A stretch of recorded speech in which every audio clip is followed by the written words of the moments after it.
I see like crumbs on the ground, it like freaks me out.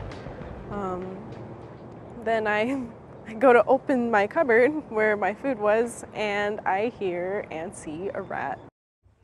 Yeah, pretty disgusting. A rat Oh. problem at an apartment turned into an expensive headache for a renter in Phoenix. Yeah, it's important to know, though, you have a lot of rights as a renter here in Arizona. So on your side, Susan Campbell is joining us right now with what everybody needs to know, Susan. Yeah, so I mean, you hear rats right away and you're like, no, thank you. You understand why this renter was so Sure. concerned. So this is all about really health and safety issues. We're talking about rats right now, but soon we know we will get lots of calls about problems with broken air conditioners. And this is all under that health and safety umbrella. We talked with a renter who says there were rats all over her new apartment, chewing through food wrappers and knocking food out of cabinets.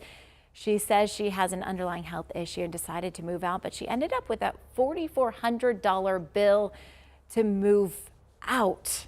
That is just crazy. And I know you're working with her, trying to get her help. What do you do if, you want to get out of your lease because of a health or safety condition like that? So this is really important. There is something called a 5-day notice. There's a 5-day notice, a 10-day notice. If there is a health and safety concern in your apartment, it's a 5-day notice. You have to deliver that to the landlord. You have to be able to prove that you delivered it. So certified mail is the best. That's kind of what legal experts say. That proves that they got it. If they don't fix the problem or show that they're working to fix the problem in those 5 days, you have the right to terminate the lease. What is a health and safety issue? Yeah, so it can be a whole range of things. We have this giant list that can be like a lack of hot and cold water. It can be a broken air conditioner when the summer months, when it's too dangerous to be inside without an air conditioner, infestation of rodents. It's a giant list. Wow. The Arizona Tenant Landlord Act is about 50 pages long. Really? So it covers all of these things, all of these rights that you have.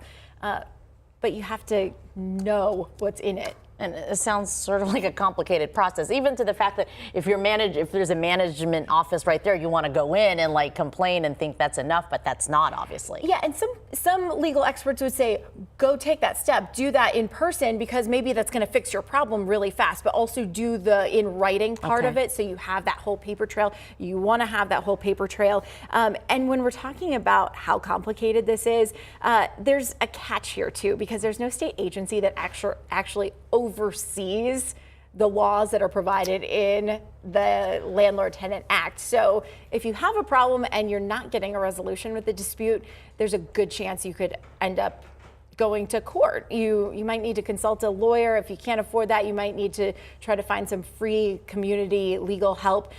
It is complicated. Oh my And goodness. a lot of times landlords have a whole bunch of money to hire lawyers and you maybe don't. So that's Yeah. why we're trying to just arm people with a little information. All right. Well, thank you for doing that. Thank you so much. Rats, no